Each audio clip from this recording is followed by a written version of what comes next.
Trick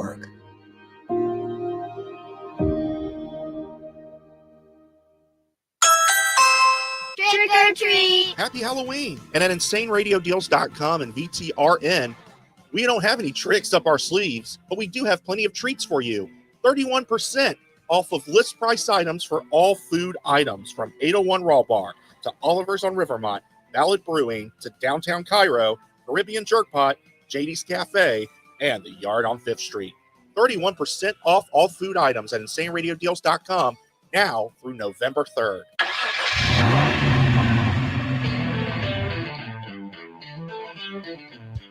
You're stepping into the fast lane on the VTRN Sports app, 93.3 FM and 1320 AM Lynchburg, or by asking Alexa or Google Home, open VTRN Sports Lynchburg.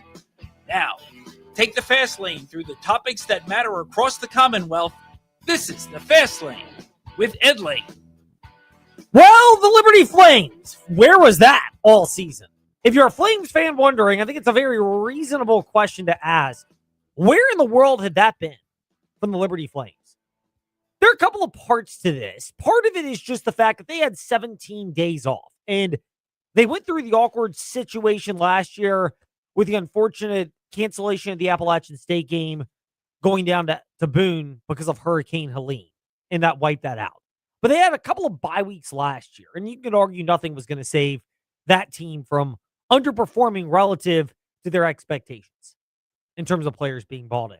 This year, we heard all offseason the players were bought in, but I mean, let's not get it twisted here.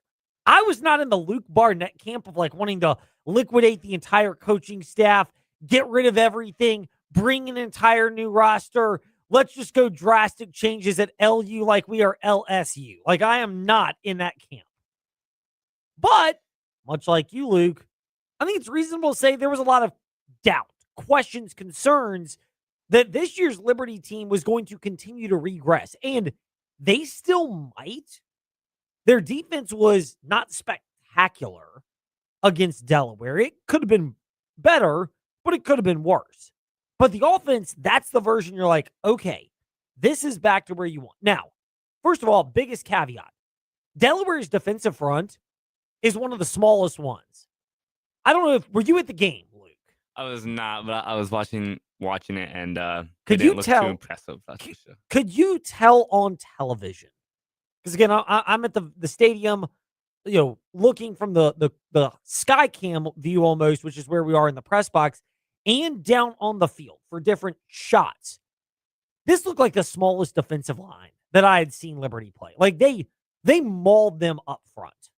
Not just Evan Dickens, 200-plus yards rushing, 4 touchdowns, got his LeBron James on. Not 1, not 2, not 3, not 4. Well, just 4. He wanted more than 4, but at last they were stuck at 4. But Liberty moved them out of the way. And there's an into-the-weeds aspect on that. There's some others, but did you see this type of performance coming, Luke? I didn't. I honestly thought Delaware was going to get this one. And even the student section, you saw how empty that side of the stadium was. I think a lot of fans have kind of like lost the interest just from, I mean, we went 5 weeks into the season with one FCS win. So I think a lot of fans have kind of lost interest, even if they do win 60-30. At the end of the day, it is still Delaware. Well, it was 2 FCS wins, or FBS wins, 1 FCS win entering that game on Saturday.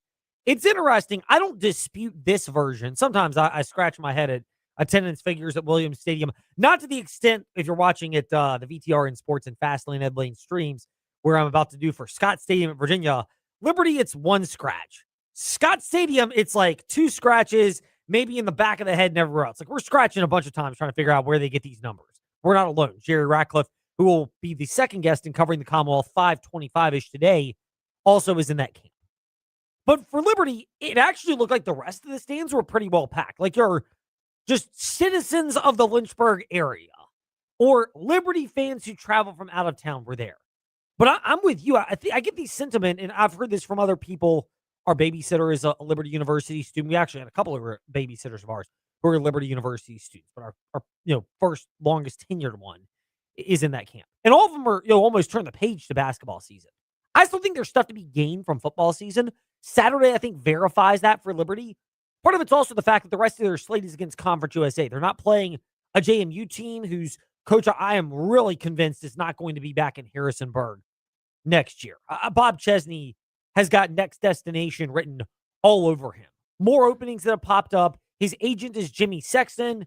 He's the Scott Boras of college football, if you're unfamiliar. Liberty fans remember him from Hugh Freeze, JMU getting their introduction. But I don't know. Do you disagree with that comment, by the way, about JMU's Bob Chesney? No, I'm just saying whoever is hiring those coaches at JMU, they need a raise. Whoever's hiring the coaches. I mean, heck, if you're Virginia Tech and you need an athletic director, maybe look at that. I know Matt Rohn is the outgoing athletic director from JMU and has been instrumental in a lot of those, and he's retired. And, a part of the retirement idea is just not wanting to deal with the modern landscape of college athletics or just wanting to reassess where you are in terms of your life and family and work balance priorities. And those are all natural sentiments to feel. But for Liberty, looking at what they've encountered, that loss to JMU, understandable. ODU, better team. They just got bowl eligible over the weekend as well. They were a better team than the Flames were. Jacksonville State, I think Liberty could potentially avenge that particular loss. So you look at a couple of these for Liberty and you're like, okay, I understand it. The Bowling Green one's probably going to be the one where you go, that's not really aging all that well, considering the skid that the Falcons of Bowling Green are on and Eddie George just making coaching staff changes today. But for Liberty, you look at all that and you're like, all right, maybe they could get it together, maybe they couldn't. But 59 points, that's really impressive. And there are a couple of things for Liberty. First of all, more than anything, I think you've got to tip your cap to the fact that the Flames themselves managed to keep things together when they were 1-4 a couple of weeks ago. And even with the 2 wins entering the bye week, the UTEP and the New Mexico State wins in midweek on the mountain, kind of, because the UTEP game was away. But in the midweek Conference USA games, Liberty kept it together. And Jamie Chadwell touched on that after the win on Saturday and how they avoided splintering. One, I think we've got a really good locker room. We got a council, a group of people that care about the team. They've kept, if there's any chance of splintering or any chance of doubting, they've kept everybody together. And so I think the credit goes to the locker room and our leaders and our seniors, the guys that want to finish this off. No doubt. It absolutely has to go to that. You've got to be in a spot where you really understand where you are and you've reset your priorities in the locker room. And part of this, and I guess he had to show out for his appearance on the A Sea of Red podcast on Saturday, but the tight end Jacob Jenkins, who spoke afterwards, mentioned that he knew this team had this game in them somewhere. Yeah, I think the offense since fall camp, we know we have talent in our room. So I think it was just trusting the process, like Coach Chadwell was talking about, just trusting our coaches, trusting our game plan, and eventually we knew this thing was going to click. And tonight it clicked, and it was good to see a lot of us, just try and stay the course, and that's what we're preaching in the locker room, especially in the offense side, just trust it. So finally you get to see that fruit of trusting it come into play, and 59 points is a good game, and everybody's excited and fired up about it. I get that, the trust part, but that's the thing that players had been saying that even through 1-4, 2-4, and even after the win against New Mexico State. And those 2 wins against UTEP and New Mexico State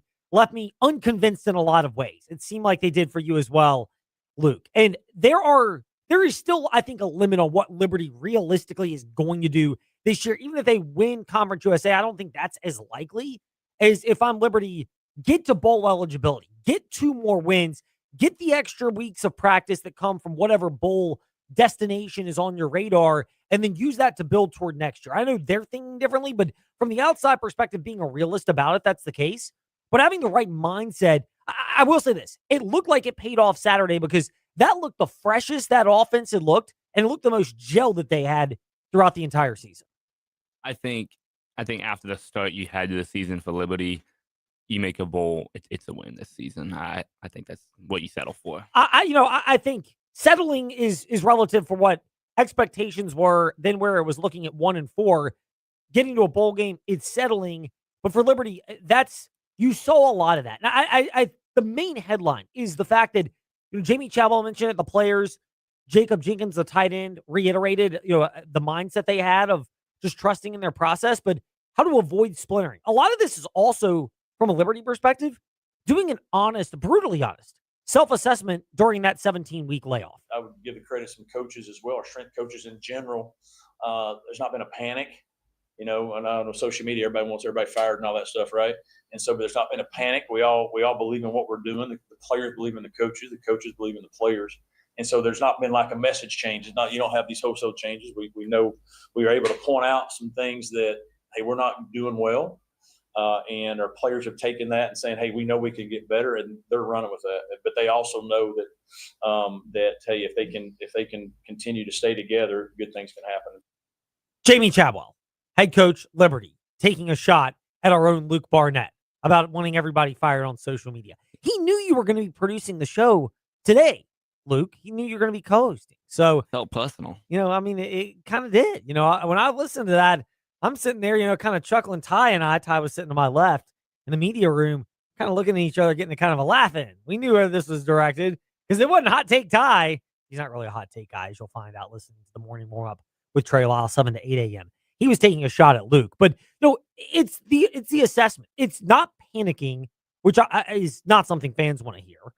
But it's also understanding where you are. And, again, avoiding the splintering. It's the combination of self-assessments, schematic upgrades, and this. Most of the credit goes to the guys in the locker room, are seniors. Some of the guys you'll talk to tonight, Mo and Jacob, of just keeping the guys like, hey, let's keep believing, keep doing what we need to do, and eventually it'll turn, right? Eventually turn. Again, we're 4-4 or 4 to go. 4 to go, and so it's a championship each week, and we got to approach it that way. I get a little eye roll when I hear that it's a championship each week. That screams coach speak for me. But for Liberty, it's more about you want a level of getting hyped up, and it's their thing, it's their motivational tactic. By and large, it's worked. I'll give them credit; it's worked well this season. But you do have to tip your cap to an extent to the players because they look like they were bought in. That offensive line looked as consistent as we'd seen from the Flames. Ethan Vasco looked as comfortable as he has looked all season long, and all of that tied up and tied together to give Liberty, I wouldn't call it a fully cathartic 59-30 victory because the defense hit some lulls in there, particularly in the third quarter where all of a sudden it was a 4-touchdown game, got trimmed to 2 touchdowns. And Liberty, in spite of that, never panicked. They kept their foot on the gas, which was such a crucial thing for the Flames. They hit a lull. They've got to get that cleaned up. Defensively, Delaware did move the ball fairly well in a number of spots and use that throwing to set up the running game. But Liberty showed what they could do when you can tee off on another team, when you can actually plug some holes and run defense, and voila, there's, I think, more to clean up defensively, but this is where Liberty fans can go. If this was the first or second game of the year, Liberty fans would be like, all right, we really see a lot of potential. That's where the disconcerting part is, that it is so late in the season for the Flames. Meanwhile, getting late early for the Washington Commanders, which is where we begin. It's time for Fast 5 at 5-ish. 5-ish minutes on 5 relevant topics done around 5 p.m.-ish. Ish, because our counting skills are kinda ish. Let's start with number 5. Down 38-7 in the middle of the fourth quarter against the Seattle Seahawks last night, as you were listening on the VTRN Sports app. I'm not going to play the soundbite from our coverage of Sunday Night Football on VTRN Sports, your home for the best play-by-play, including Virginia Tech men's basketball, followed by Monday Night Football here this evening. Season debut for Virginia Tech men's basketball. Chris Coleman of TextLiveline.com. We'll touch on that 5:40-ish today in the back half of the first part of Covering the Combine. Jaden Daniels suffers a dislocated left elbow. Could potentially be season-ending. There is still some murkiness to this. I am not one to buy into the JD5 is like RG3 comparisons that are out there. Jaden Daniels has a level of maturity beyond his years that it sure did not seem like RG3 and his dad ever really had in Washington. There's also fault as you might, the front office of Adam Peters and the owner Josh Harris. Nothing can be worse than the prior people in charge. I did not say leaders. People in charge for the Commanders. But this is the ultimate spot, and I think the ultimate indicator for Washington. The fact that Daniels is in the game isn't the bothersome thing. It's more this. You seem to disagree, Luke, by the way. You think he should have been out of the game at that juncture. 38-7. I mean, with the injuries and he's just so flimsy, it seems like I don't know if I'm Dan Quinn. So it's the play calling that I have more of an issue with in that situation from the Commanders. And you can put a lot of that on Cliff Kingsbury, who really looks like they found out his tendencies this year, and it's impacted Washington, not to mention a porous defense. But I don't compare Jaden Daniels to RG3, but even more so for the Commanders, given how this season is unraveled, I slow play this if I'm Washington. Daniels' health is the one thing you need to ensure. You're realizing that you're probably going to have to make more changes this offseason. Some of the investments with age that you went in on, I'd still say the jury's out on a guy like Laramie Tunsil at left tackle. But the injuries have crept up to guys like Marshawn Lattimore, more on that in a moment. Debo Samuel has his fair share of them. We touched on with Terry McLaurin last week and his hamstring injury that kept him out of this game, wondering whether the holdout played a role in that. For the Commanders, these are all things which make me say you have got to slow play this with Jaden Daniels. Meanwhile, the other injury, Number 4. Marshawn Lattimore, the cornerback, out for the year with a torn ACL, one of a number of players to have suffered that the last couple of weeks. It was a feared outcome after last night's game. Lattimore was not having a banner year for the Commanders, but this still puts them in an even more compromised situation, just given how atrocious that pass defense has been. Meanwhile, Number 3. Missouri State knocked off top-seeded Western Kentucky 2-0 in the CUSA Women's Soccer Tournament at Liberty. It does not guarantee the Lady Flames will win the Conference USA Women's Soccer Tournament, but now they are the highest seed remaining and looked very impressive in that 4-1 win yesterday to kick off the CUSA Women's Soccer Tournament.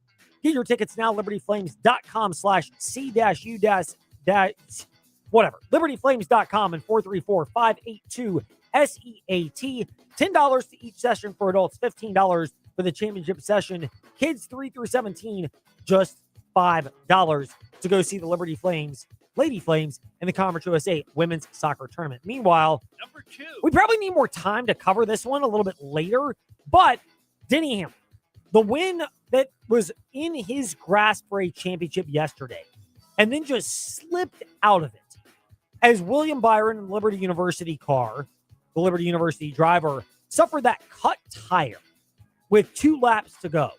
I mean, it's just painful for Denny Hamlin to the point where I don't know. I really don't have much for emotion right now. Just numb about it because just in shock. That's about it. You know, it's understandable that Denny Hamlin would feel that way. That's the way it kind of felt watching that race unfold. And, you know, there's a bigger thing about championship weekend in NASCAR and how to review it. And we can maybe get into that with Brian Nolan of frontstretch.com around 5:45, 5:50 today in the back half of covering the Commonwealth. Part 2 is when we'll get to him. But for Denny Hamlin, you know, it just felt that way watching it. This is one of those rare instances where you're sitting there watching the event. And I think the whole weekend for NASCAR was this way. What almost or did happen as far as who did not win dominated as much as who won. Corey Heim won, but it was almost a disaster for NASCAR with the 12-time, 11 before the night, winner did not get to victory lane. Then Saturday, Connor Zilic, who I thought should have been more aggressive, did not win the Xfinity Series championship. And then Denny Hamlin, who had the dominant car yesterday and was one of the best drivers, a caution late. I'm not going to call it a fluke. It was a legit caution. William Byron suffered a legit cut tire. It changed everything. This is not tinfoil hat conspiracy. NASCAR won in Hendrick Motorsports to win guy coming out. Let's pump the brakes on that, pun intended. But, you know, it just stinks for Denny Hamlin for as much effort as he has put in. And again, bigger picture, trostwall.com fast take needs to come on this. But it's a reminder that the storybook ending often is not something you actually get to embrace. Meanwhile, Number 1. Virginia. God, it feels like they're getting storybook endings, including the player that they deserved and needed to pay up to keep.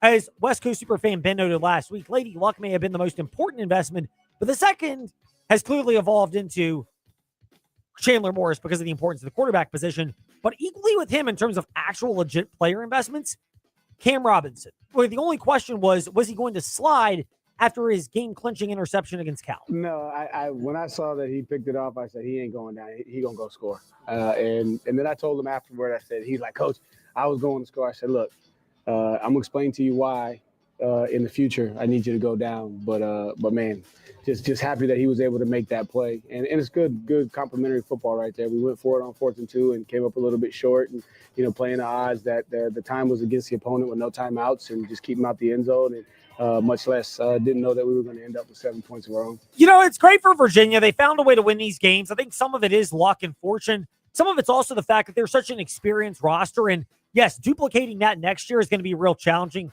for Virginia, even with the transformational gifts financially. But for a year where you get a chance to do it, Virginia's this weird school. They have all the bad luck go against them for a period of time. And then it's like the 2019 men's basketball national championship team, or later that year, the men's lacrosse championship team, where all of a sudden, all of the breaks that went against your athletic department come flooding in at once in the other way. It's like Virginia got their Coach Prime on. And guess what? We keep receipts. And if you could say, do you believe? Do you believe that? Huh? I do, that Lady Luck at least sometimes can play a role in this. It's not going to be that way every year. It's just some schools, 50-50 breaks. You get some, you have some for you, some against you. For Virginia, it's like they all cascade for good or bad over a long period of time. Meanwhile, when we return, more on that. Plus, is there a lot of trepidation in Harrisonburg with the coaching vacancies that have opened in college football and the success of the JMU Dukes, leading to another potential head football coach change at JMU? That's kickoff covering the Commonwealth when we return here in the Fast Lane VTRN Sports app and Fast Lane Ed Lane and VTRN Sports on Facebook Live and YouTube. It's so worth the drive to big savings at the Used Car Superstore on the Sheeler Motor Mile. Shop local and save more with exceptional service and selection. Your search stops here with over 900 pre-owned vehicles to choose from, plus a huge selection of new car brands in Southwest Virginia. Honda, Hyundai, Toyota, Subaru, Kia, Chevrolet, Mitsubishi, Chrysler, Dodge, Jeep, and Ram. 11 new car brands, 900 used vehicles, all in one location. The Sheeler Motor Mile gives you more choices with pre-owned cars, trucks, vans, and SUVs. Many have miles in the teens, remaining factory warranties, and some are even local one-owner vehicles. More than any other dealer in the area, plus exceptional service, selection, savings, and financing options, and top dollar for your trade. Volume selling means volume pricing, and we've got the volume with 11 new car brands and over 900 used vehicles, all in one location. And we're proud to support our local schools and community. The Used Car Superstore on the Sheeler Motor Mile, your premier car dealer, locally and family-owned for over 50 years. I-81 exit 118C in Christiansburg. Call 866-SHEELER1. Always open at Sheeler.com. Is it time for a new place to call home? Moving out on your own? Perhaps your existing lease is up for renewal. Looking for a new roommate? Or maybe you just need a change of scenery. Then you need to check out brownstoneproperties.com. We have Central Virginia's largest selection of apartments, townhomes, and single-family homes. Applying is easy with our online application. Visit us online to begin your search at brownstoneproperties.com. In most things, it's hard to go from ordinary to extraordinary. It's easy with your home or business. Call the Concrete Wizard and transform your place into an extraordinary space. If you're tired of looking at unsightly concrete, then bring light to your old surfaces. Call the Concrete Wizard for free design consultations, free estimates, and fast professional concrete resurfacing. And visit theconcretewizard.com for ideas from other before and after photos. Going once, going twice, gone. This is the last year you can have Terrell E. Mosley install a new qualifying heat pump and get a $2,000 federal tax credit. If your current system is over 10 years old, you should seriously consider updating your system and take advantage of this tax credit. Not to mention, a new, more energy-efficient system will also save you on your electric bill. Call Terrell E. Mosley. It's a free service for them to come and discuss the options available to you. Don't miss out. Call Terrell E. Mosley or visit them at terrellemosley.com. Hi, I'm Chuck from Aquatrack Adventures in Salem. The Virginia Talk Radio Network and InsaneRadioDeals.com have helped our company grow by sharing our company's message throughout Central and Southside Virginia. The gift cards and experiences sold on InsaneRadioDeals.com have brought us many new customers. If you're a business that wants to grow with a message that resonates and gets results, I highly recommend InsaneRadioDeals.com and the Virginia Talk Radio Network. Simply put, it works. Good to great. It's one of the hardest transitions to make. 801 Raw Bar has pulled it off. Their country boil bags have taken the good seafood and flavors from the Bayou region and brought them to the Hill City for a great seafood dish. You can also build your own seafood plates at 801 Raw Bar, featuring fresh shrimp, crabs, scallops, and fish from the Atlantic region. Step back into the relaxing beach house vibe with different regional seafood twists at 801 Raw Bar on Church Street in downtown Lynchburg. Trick or treat. Happy Halloween. And at InsaneRadioDeals.com and VTRN, we don't have any tricks up our sleeves, but we do have plenty of treats for you. 31% off of list price items for all food items, from 801 Raw Bar to Oliver's on Rivermont, Ballad Brewing to Downtown Cairo, Caribbean Jerk Pot, JD's Cafe, and the Yard on 5th Street. 31% off all food items at InsaneRadioDeals.com now through November 3rd. Hey gang, this is Bud Foster, former defensive coordinator for the Virginia Tech Hokies. Catch the Fast Lane weekdays 5 to 6 p.m. on VTRN Sports 93.3 FM.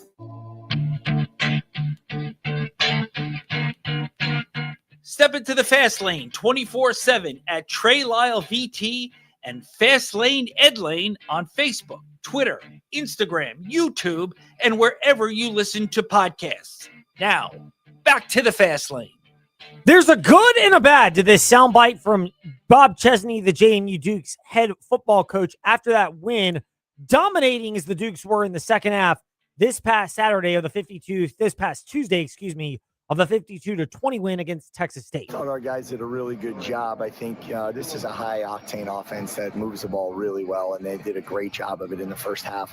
And I thought our guys just bared down a little bit. We're able to stop the run and then just tightened up in coverage a little bit. And then getting some turnovers is really important. And I think the tip ball, and the other one, the X, were big, things that just ultimately stopped their drives and put us in position, to be able to close this game out. So I thought, again, complimentary football all the way around. I thought our kick, we said it before, but punt returner and kick returner were absolutely electric as well. And our guys did a really good job of keeping them in check as well. So the plus for JMU is they're winning those type of games, and they have really been a great second half team. We saw it against Liberty in September. We've seen it against ODU, probably the most noteworthy second half performance, but even against Texas State as well. That's a positive. You can make good in-game adjustments. You have great connection with your players. You know the tendencies and weaknesses you can identify and make changes. That's the plus. And it should bode well for JMU for the remainder of the regular season. But could there be another concern looming? We get to that right now in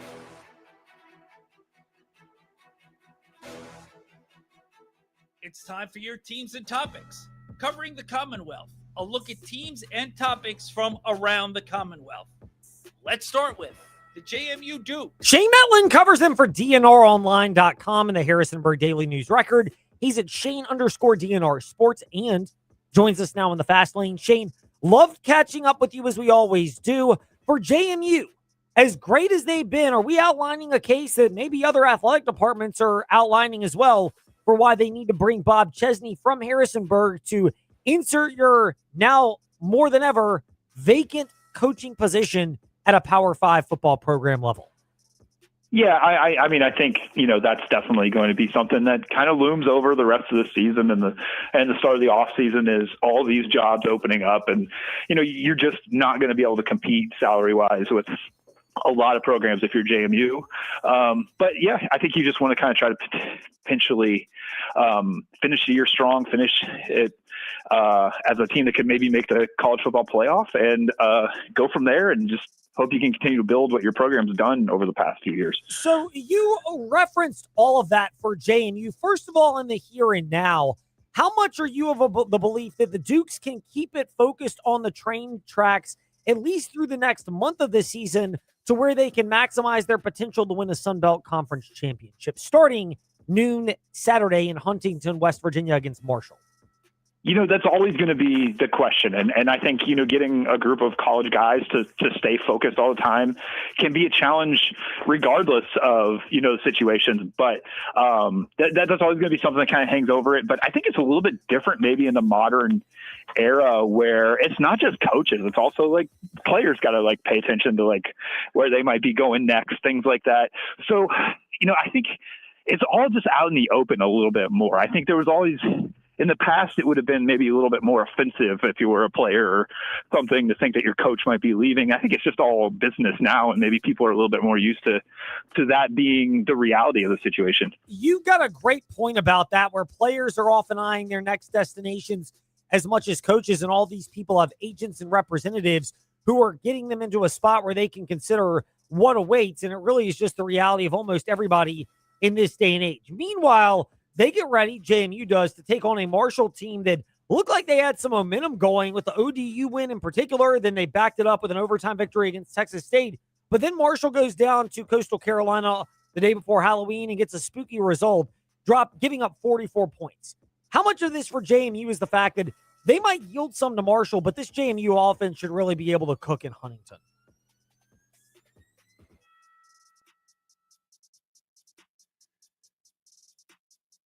All right. Well, do we have Jerry Ratcliffe yet? Have we called him and got him on? All right. Well, since we've had some technical issues, we'll get to that later with Shane Metlin of DNRonline.com. Now to UVA. With JerryRatcliffe.com, founder and contributor, Jerry Ratcliffe. Hootie, great to be speaking with you. The Virginia Cavaliers, they did it once again, the Cardiac Cavs. How much of this is luck? How much of it is a skill set to continue to be winning these close games as they did 31-21, but really it was a 24-21 performance until the late Cam Robinson pick six? Well, I think there's a certain degree of luck involved, but I think a lot of it is skill and some of the experience that Virginia has brought into the program this year with guys who've played a lot of football, some at really big-time programs, and have seen it all. So, some of these guys are rising to the occasion at the most critical moments, and I think a lot of that comes from experience. But certainly Cam Robinson is making a good argument to become ACC Defensive Player of the Year after his second pick six of the year, and being just kind of solidifying that win out in Berkeley. Yeah, he's fantastic for the Virginia Cavaliers. Could you make the argument that he's the most important offseason expenditure for Virginia football in terms of players? Or do you have to still put that number two behind Chandler Morris, just given the importance of that position and, frankly, how Virginia was lost without good quarterback play under the previous 3 seasons of Tony Elliott?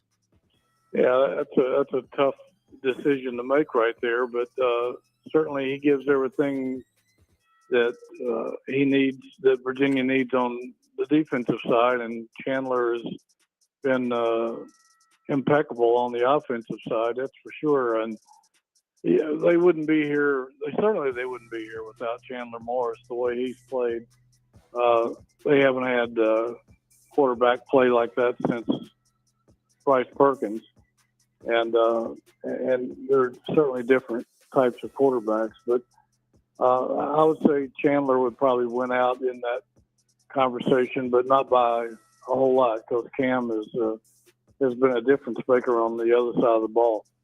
No doubt he has. He has been the premier defensive player. He had crucial interceptions against Louisville. He had another one against Cal. Cam Robinson has definitely been that guy for the Virginia Cavaliers, much like our guy for insight for the Virginia Cavaliers is Jerry Ratcliffe, who joins us in the fast lane today.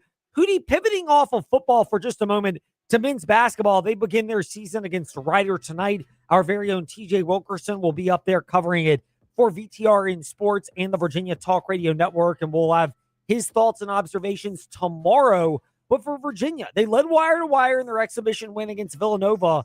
How much of a test do you believe Rider will make, if nothing more than seeing how well this team has gelled with what is essentially an entirely flipped roster minus Elijah Gertrude?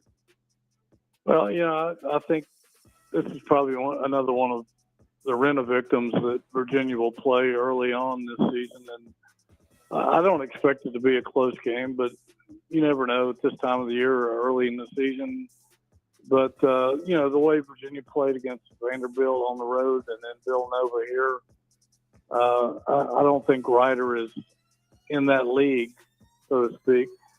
And I think Virginia should win fairly handedly, but it'll be a continuation of the experiments about, what combinations work best together, and they'll continue to work on the press and try to get that down. They've still got a ways to go with that, and rebounding is another thing that they've stressed.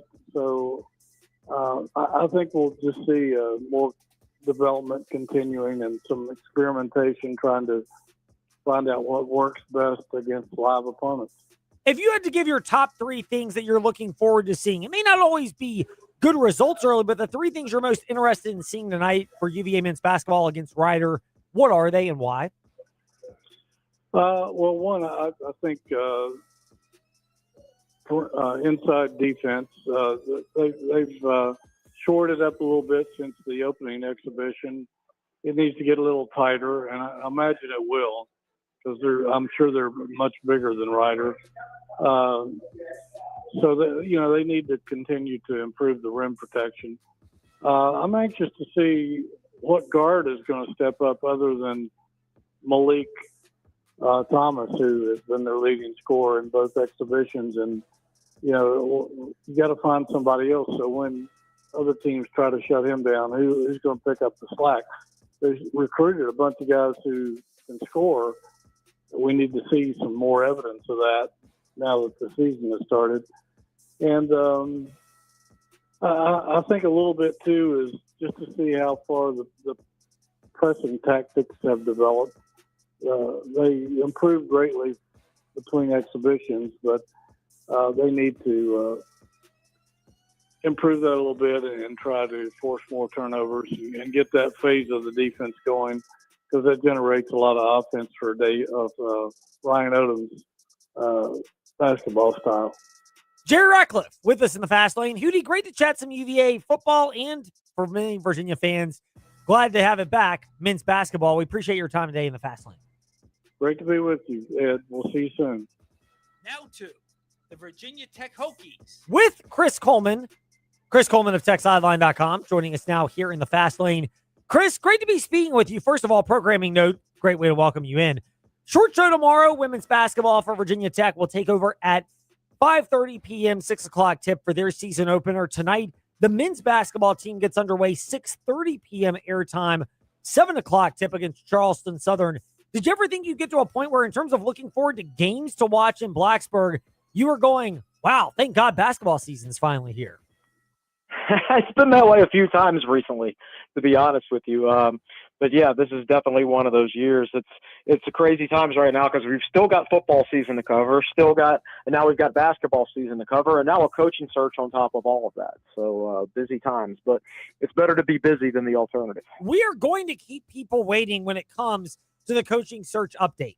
How in line are you that Virginia Tech men's basketball and women's basketball, knowing that this roster and how it gels is going to change drastically over the next couple of weeks and months, is the expectation that these are both teams that should be in serious consideration too, and probably you want to have a better than 50% chance of believing that they will make their respective NCAA tournaments?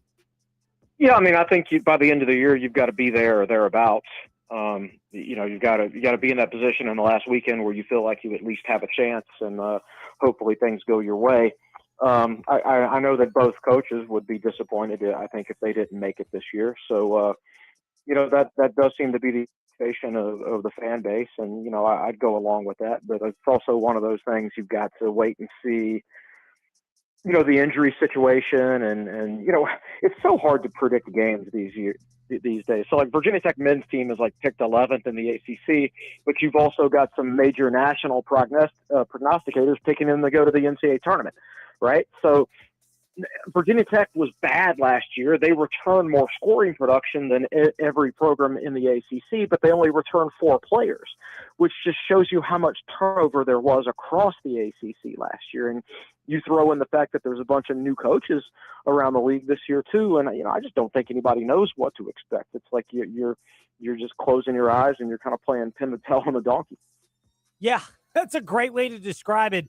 The best part is we can continue to preview realistic expectations as we get deeper into non-conference play and towards the start of ACC action at the end of the calendar year.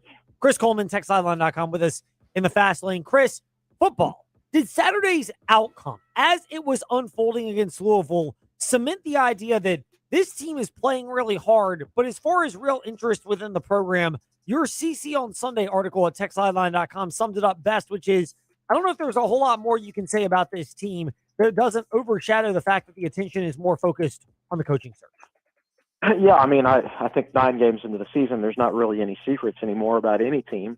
And Virginia Tech fans know exactly what they've got this year, and that they know the remaining schedule and how difficult it is. And that there's so much smoke heating up around the coaching search right now that obviously, I think more people are interested in that. Like, I think more people would be like, yeah, you know what, just fast forward and let me know who my coach is going to be. I'm more interested in that than anything else. That's kind of how I feel. Not that I'm not watching the football games with interest. I certainly am, and I'm still writing about them and things like that. But, 3 or 4 years down the line, you're not going to be thinking about the small details of the 2025 Virginia Tech Louisville game. What you're going to be remembering is this whole process and who you ended up hiring as head coach and how he's faring at that point. You mentioned that part in terms of the evaluation of the coaching staff candidates and where this search is going to go. The ball in James Franklin's court. You wrote about it. Andy Bitter wrote about it in your bigger picture overviews following the Louisville game, as you wrote at techsideline.com, Chris. My long position has been this is all posturing, and not to say that Franklin may not wind up at Virginia Tech, but how this is unfolding is posturing by his agent, Jimmy Sexton, to play a larger board of what's going on in college football coaching chess, if you will. How real is my cynicism on that?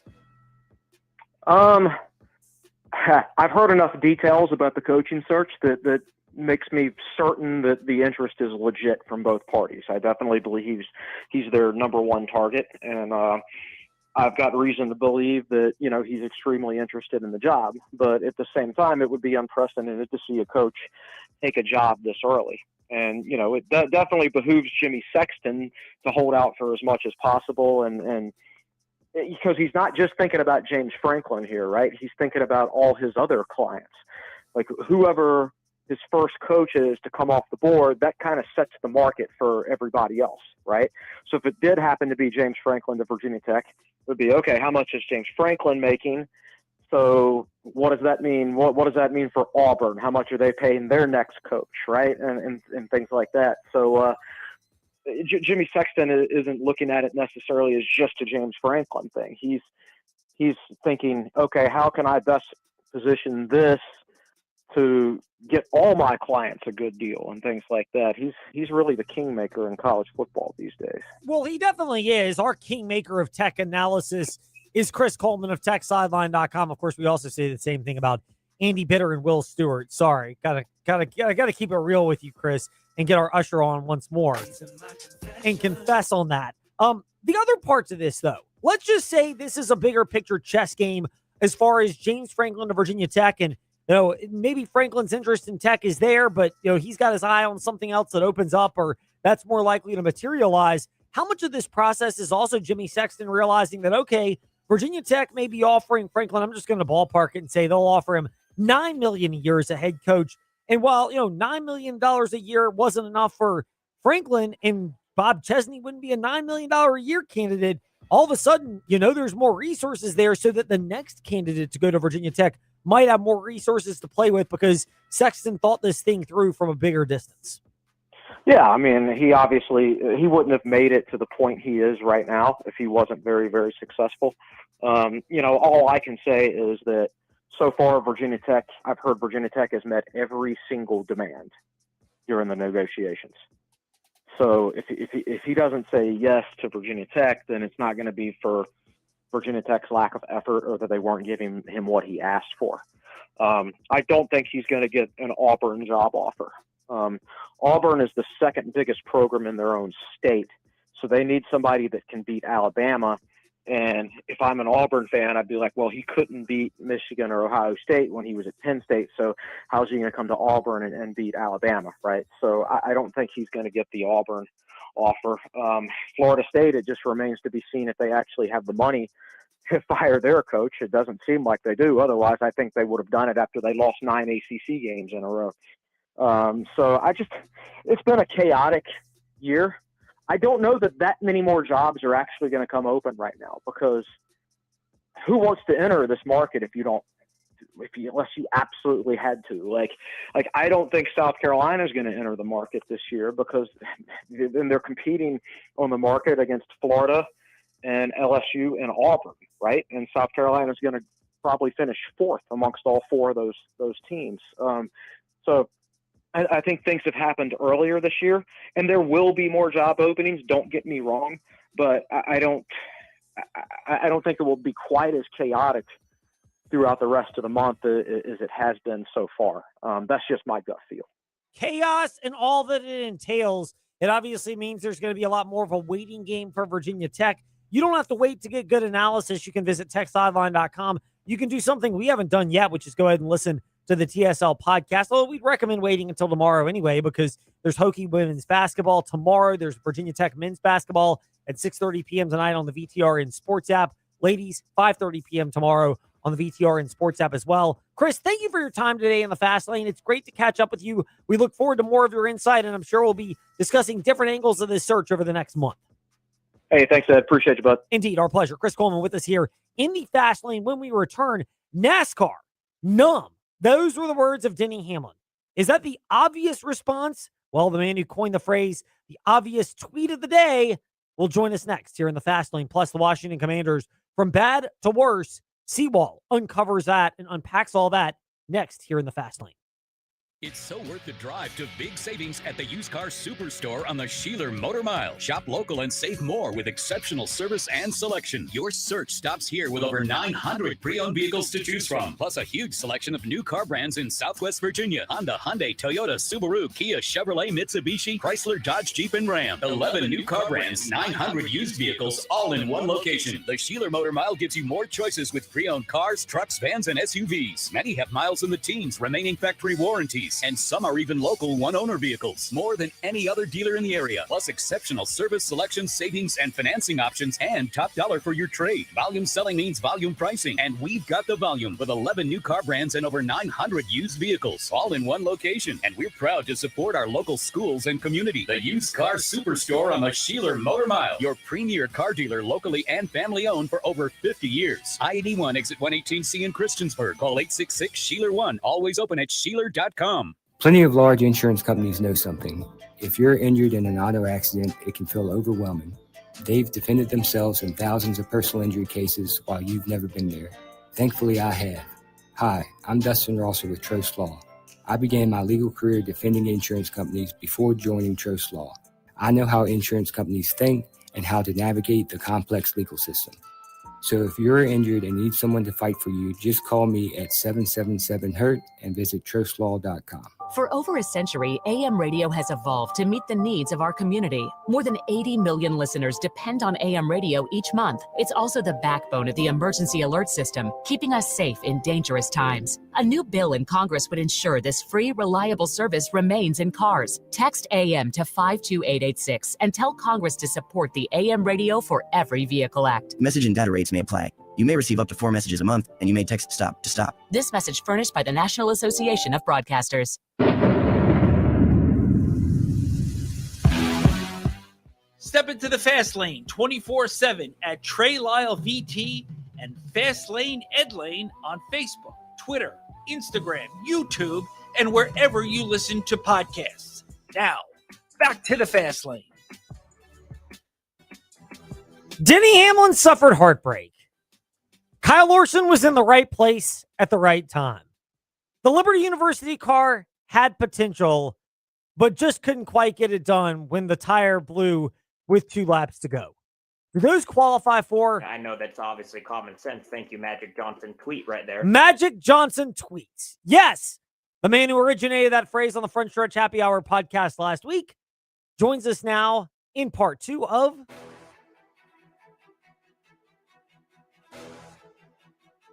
It's time for your teams and topics.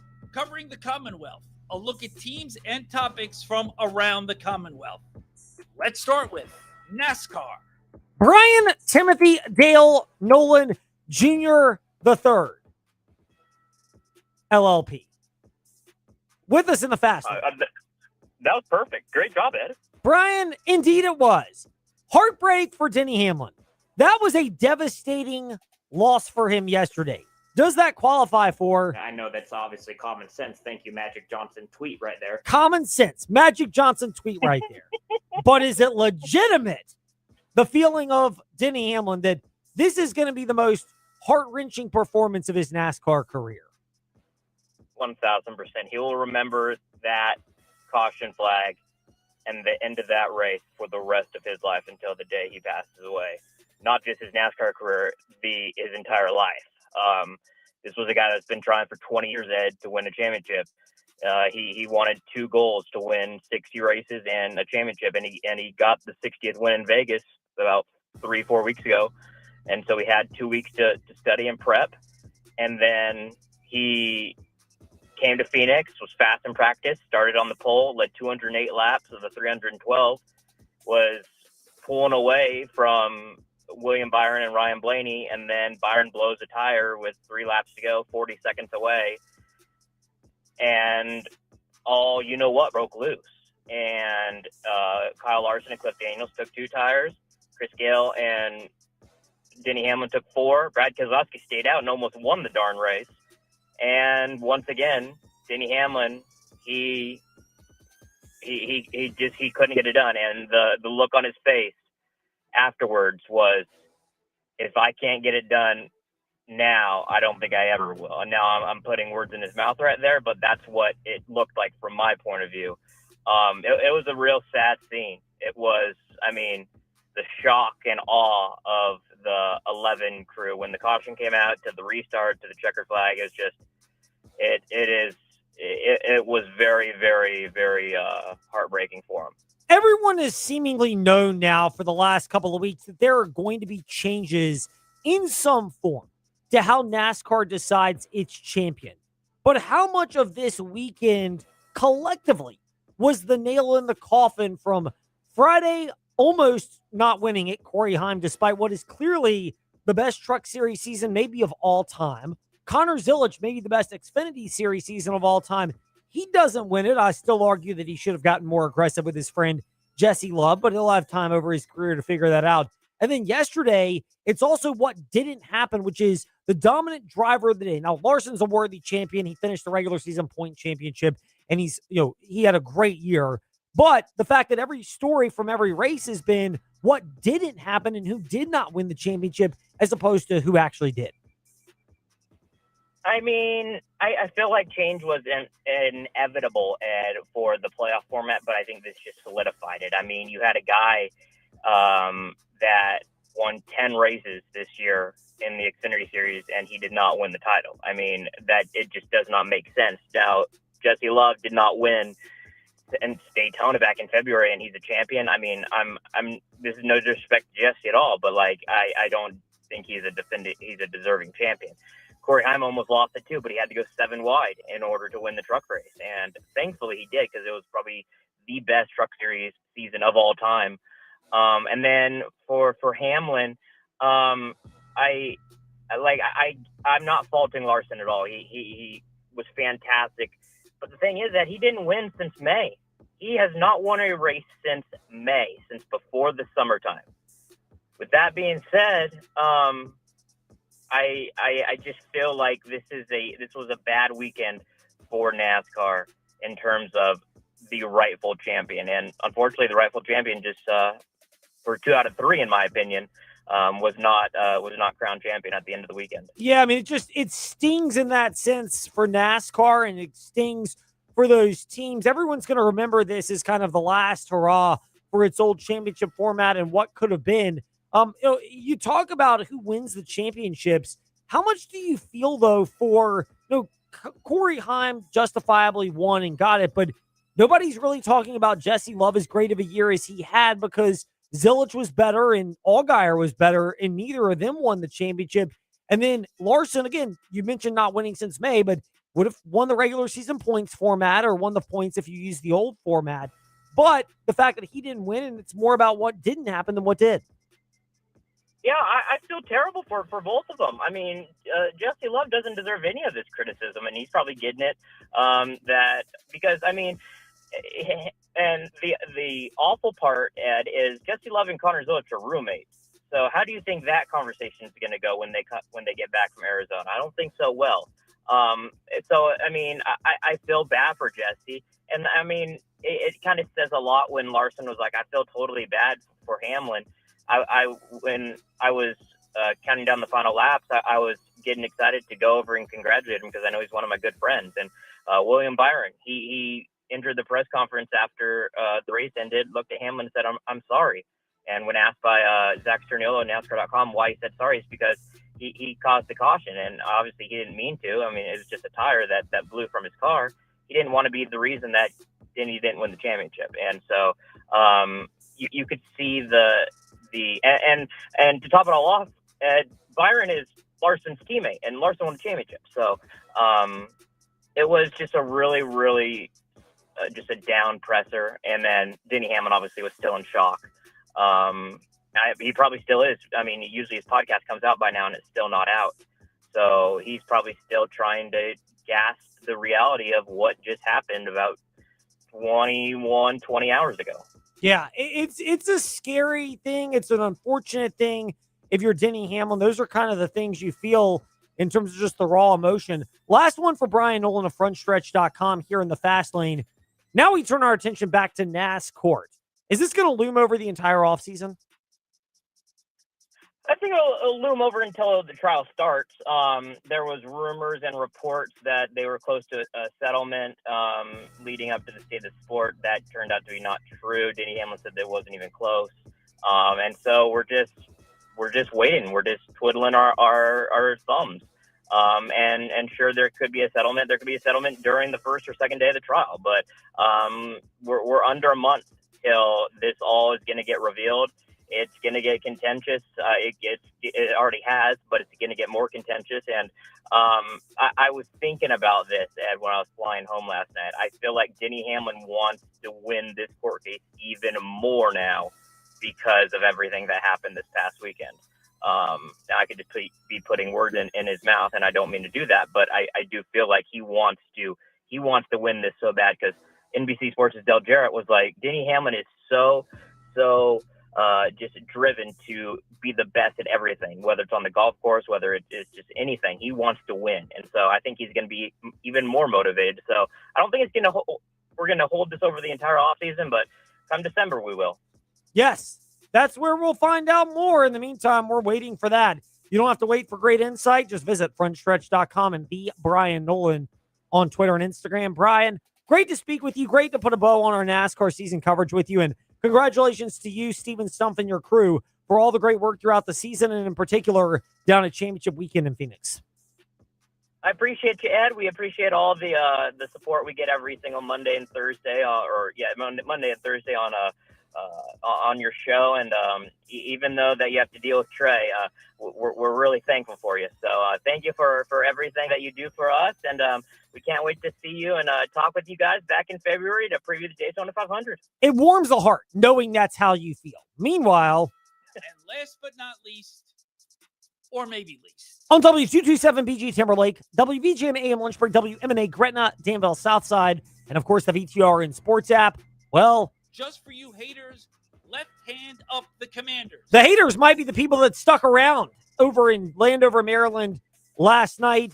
From bad to worse, down 38-7 in the middle of the fourth quarter, Jaden Daniels suffered the dislocated left elbow. Still waiting word on what his status for the remainder of the season will be. Candy Waller, we don't need to wait for her status. It's easy to find it. Madam President of Bowie TV Sports, as they continue to roll in success. First of all, congratulations, Madam President, to you and your colleagues on your recent recognitions and accomplishments. Second of all, for the Washington Commanders, bad to worse last night. Is that the most effective way to summarize what happened in that 38-7 loss with Jaden Daniels suffering his dislocated left elbow? Absolutely. I mean, one of the things that I have been sharing, all week and, really in just anticipation for the season is that this was a game that even if the Washington Commanders did everything right, they could still lose. And they did a lot wrong. And we all saw the result. I think, as to your point, the injury toll just really made it even worse, but absolutely from bad to worse last night. There's Deebo Samuel. There was Terry McLaurin, who was out for that game against Seattle. There's Marshawn Lattimore, who's now out for the year with an ACL injury after tearing it. That came out earlier today. Because of all of that, and the fact that this Commanders team is looking up just to try to make the playoffs, much less the distant idea of winning the division, Is that all the more reason Washington should slow play things with Jayden Daniels to make sure he is fully healthy, even if it means missing a large chunk or the remainder of the season? I absolutely think so. I mean, Jayden has been injured in the last 3 games. It's been something each game, the last 3. And so they have to be careful. And, I mean, there's 9 weeks in going into 10 weeks, and it's just, and it's not about them giving up because they're clearly not, right? But you do have to be safe rather than sorry because there was a decision made last night, and then we saw the result, right? And Jayden getting injured. So it has to be a place where you can, recognize and be upset about defeat, but not engaging in desperate measures that have very, very high risk, more so than reward to it. So I think this was a really tough lesson, specifically for head coach Dan Quinn, and still making that decision for Jayden to go ahead and play. Yeah, I mean, that's where you are with the Washington Commanders now and figuring this thing out.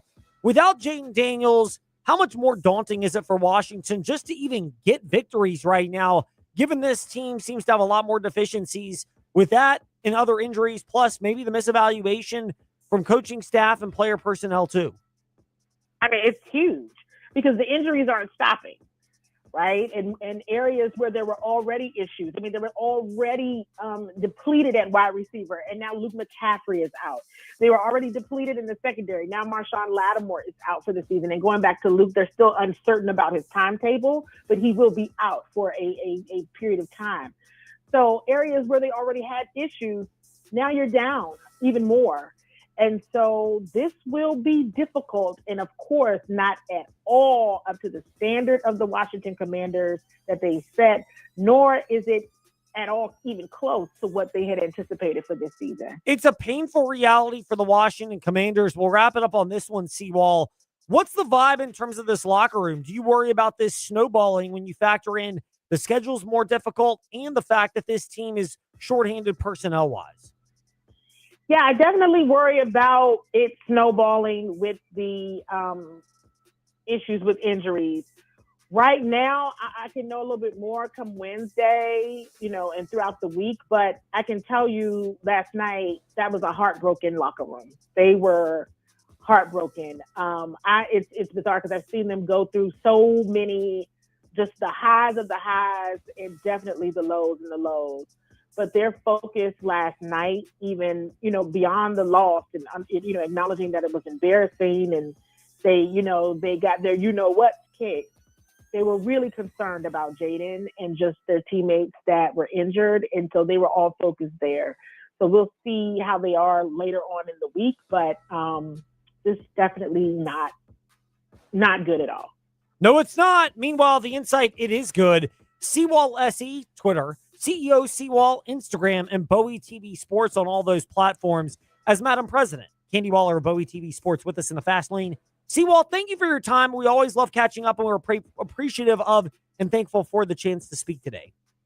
Yeah, thank you all so much for always having me. And, maybe at some point there'll be better news to share, but I look forward to talking to you guys again soon. We do. No shortage of storylines to discuss with our very own Commanders insider, Candy Waller. In the meantime, that does it for us today. Little briefly for Harry and Coleman in progress. And then after this, 6:30 p.m., Charleston Southern, Virginia Tech men's basketball to kick off. Yes, it's here. Crossover season and basketball season. And Washington was down big, 38-7. Scrambled, was tackled at the Seattle 4-yard line. His elbow bent.